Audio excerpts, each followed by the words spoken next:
do my little Aaron Neville and Aretha Franklin. That's another one that I didn't even mention. When Aretha took over and Aaron Neville was just standing there. She's in her fur.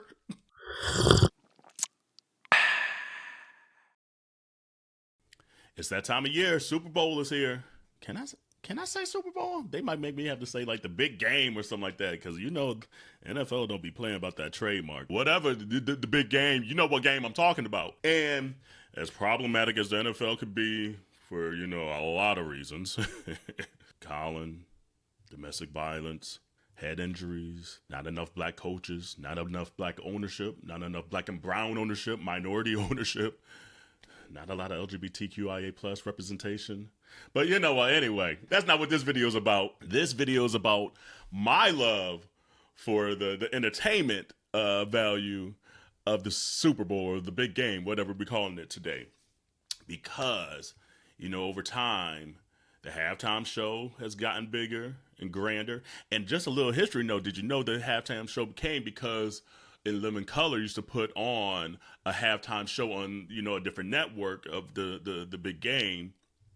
And it gained all these viewerships and things like that. And the NFL was like, no, no, no, no. And then the next year they had Michael Jackson, you know, out there just killing it. So, you know, the NFL was like, we about this bread. We're going to keep all these eyeballs on the game during the show. So I thought it was a good idea, you know, the hot tea, cold tea, to provide Auntea Kerel's top 5 national anthem renditions at the Super Bowl. So without further ado, drop the header.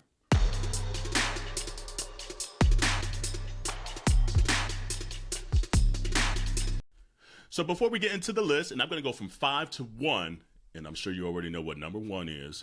It's pretty unanimous across the world, and started off this spectacle that is, you know, the national anthem at the Super Bowl. For me, it's not just the singing. It's also the arrangement of the piece and trying to put your own little twist on it, because after Whitney did her twist, everyone kind of wanted to do a little, you know, rendition of hers, which is A-okay, because that's the standard. But put your own twist on it, but the musicality of it, and then you gotta bring it on home. If you don't bring it on home, you're gonna lose me. So here we go.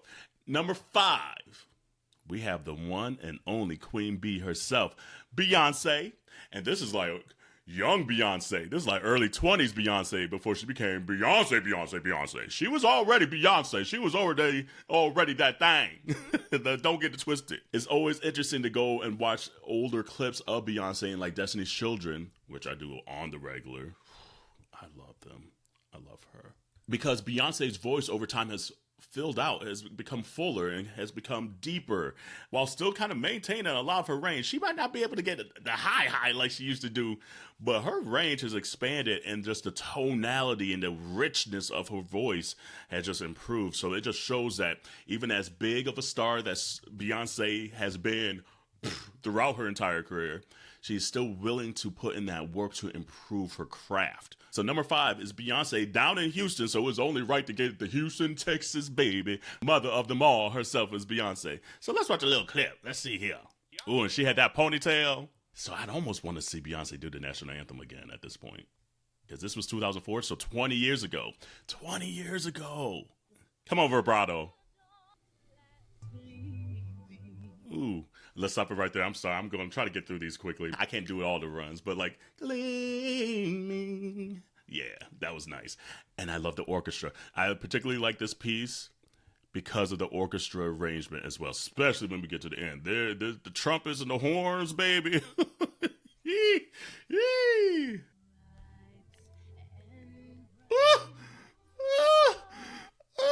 Those chords. Oh, too much for me. Sorry. I will live and die by a diminished chord. I love them. Woo. Hold on, I gotta hear that again. I'm sorry. Give the cellos and the basses and the violin some. I don't know who arranged that, but woo, brilliant choice.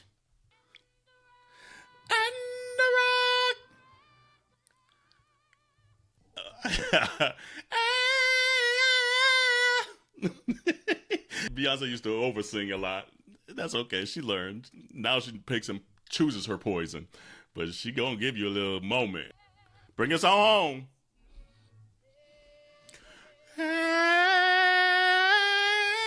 Come on now.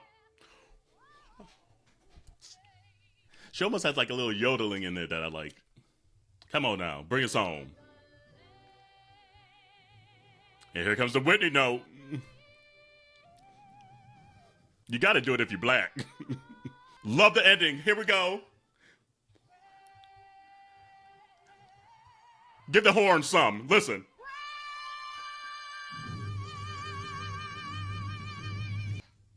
Woo! Hey, you better stare him down, B. Stare him down, B. She's like, woo, I got through it. The ending is what gave it to me for her number 5. The ending was dope. It was a different twist than we've heard before. And then them horns came. So, ooh, yeah. Come on, Queen Bee. I mean, it looked like she was lip syncing. It's hard to hear yourself, and you don't want to fuck up in front of 100 million people. Let's be all the way real. So a lot of people, I mean, maybe it's 50-50, kind of do lip syncing of their live recording that they did. But just, okay, a lot of people be like, oh, you should have done it live. Whatever. It is what it is. And the National Anthem's a hard-ass song to sing. It's a problematic song. Look at verse 2 and 3. So number 4 was just last year's Chris Stapleton. That white man could sing his face off, man. And the reason why I like this one, it was a little broken down. You know, it was just a little crooner in his guitar. And, you know, it sounds like he's saying this one live. It wasn't a lip sync. And, you know, you just get to hear his little runs. His phrasing and the way he does his little runs. It made you want to throw a football at his face because he'd be singing his little face off. So, yes, number 4, Chris Stapleton in 2023. And sorry if I stop it too much. I just be getting happy. You better sing. We have. Come on. Ooh, hey, Jalen. Chris gonna take us to church. I love his vibrato, too. Woo. Oh, the wrath.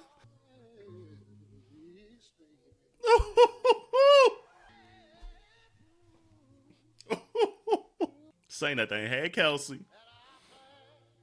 Where was it? Still there.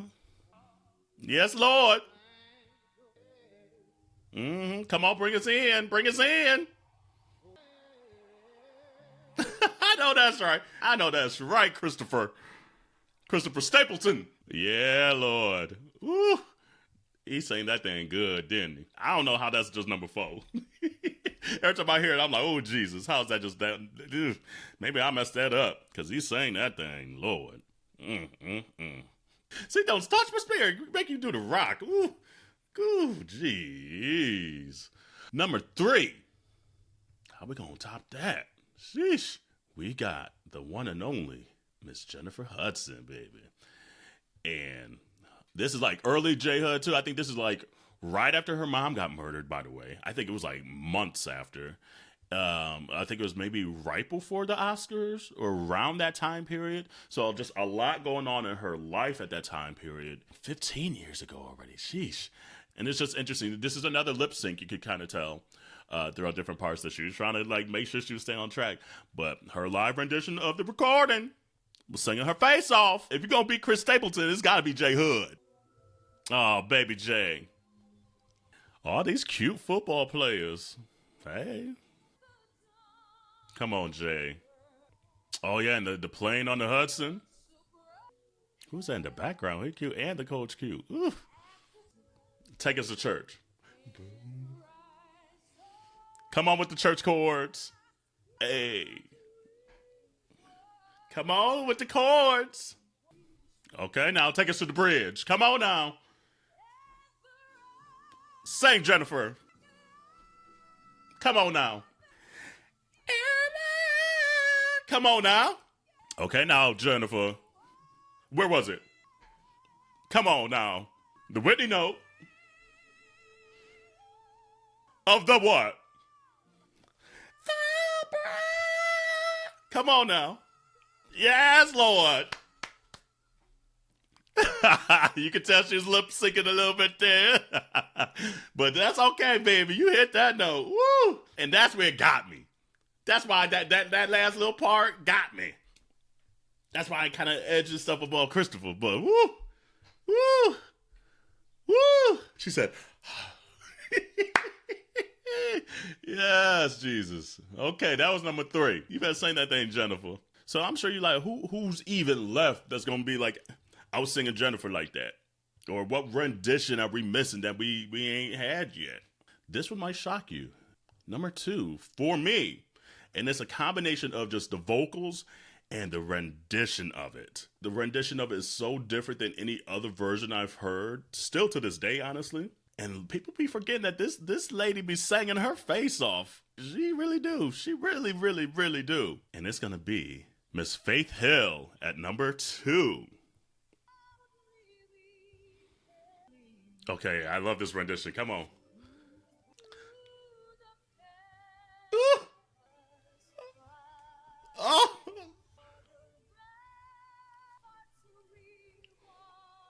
Oh, that is so beautiful. I'm telling you, y'all.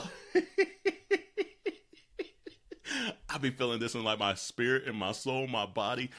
That is making me tear up. How beautifully curated those chord selections were, with her kind of just singing the melody straight and clean with the vibrato. Oh, God. Hold on. I'm sorry. I'm going to have to rewind that part. I used to listen. This is like when Napster first came out, 2000.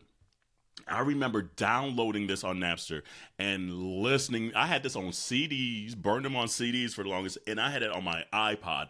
I would listen to this rendition of the Star Spangled Banner frequently because Faith is singing her face off, and the rendition is so incredible. So fucking incredible. Faith Hill, they don't give you enough kudos, baby. Your rendition is good. Okay, I gotta start this part over again. I'm sorry, y'all. What? Perfect. Okay, now take us to the bridge. Come on, Faith.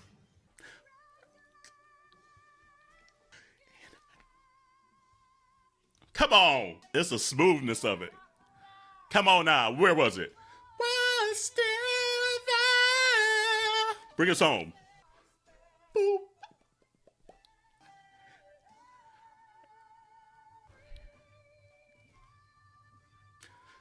Bring it home.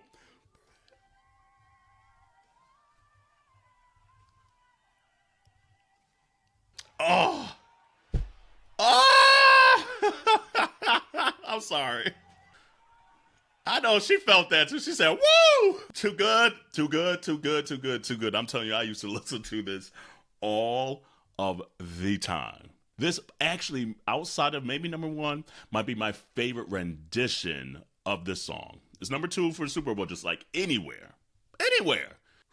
The arrangement out, even take the vocal out, the arrangement of this version, superb. So before we get to number 1, there's a couple honorable mentions that I want to do because there was a couple that almost slid into the number 5 slot. I was going back and forth up to the time I was recording this. The first one was Jasmine Sullivan with, what's his name? Was it Eric Church? I just wanted Jasmine by herself, honestly, and they needed to turn her microphone up. But baby, Jasmine was singing her face off, and the rendition is actually very good. They just didn't have her mic high enough, and I just didn't need Eric Church. Another one that people forget about is Luther. He was back to Big Luther, but way back in 1997, Luther did the National Anthem and sang his face off. I mean, when does Luther not sing his face off? But people don't talk about that one enough. Another one people forget about, Cher. Cher sang her face off too. This was like, do you believe in life after love? Those days, Cher sang her face off at the end of that one too. And then I always feel bad for Pink's performance because she was sick that entire time leading up to it. Was sick the day of it. You see her take her little lozenge out her mouth and everything. And you could tell she was just struggling through it because Pink is a singer. And you could tell that it just wasn't her day, you know, and I feel bad for that one. But those are some couple, you know, honorable mentions of ones that I also enjoy that didn't quite crack, you know, my top 5. Here's numero uno. It don't get better than this. And, you know, for years, people didn't know she lip synced this shit. People were like, oh, no, she sang that live. No, she lip synced it too. And that just shows you want to be prepared for anything that can happen that day. She was singing live probably with the mic turned off out there, but what we heard over the speakers was her recording. But what she did was she went, when people started, you know, maybe hinting that, oh, she didn't sing it live, what she did was like went to, I think it was the Air Force or the Navy and sang it live again. And the mic was on one. and sounded just as good as this rendition. So go check that one out as well. Number 1, Whitney Houston. Whitney, when she did this version, reset what the bar was to be singing this song. If you ain't gonna at least sing a half of it as good as she does, don't even attempt it. This was Whitney in her prime. Whitney prime voice, maybe outside of Aretha prime voice, it's the best thing I've ever heard in my life. And it like literally makes me cry. There's something so godly in her voice. So just hearing this every time, Whitney in her prime is just it's so incredible, so magical, so godly, so blessed, so all of it. So I'm gonna try to make it through it, y'all. Oh, and the rendition of it, the arrangement. Come on, Ricky Minor. So pretty. Come on now, Whitney. Bring us home. What? Come on now. Come on now, Whitney. Hey. Come on.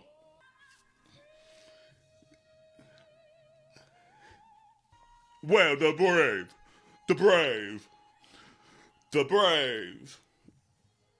Yeah. Like, what can you say? What can you even say? 1991. Wow.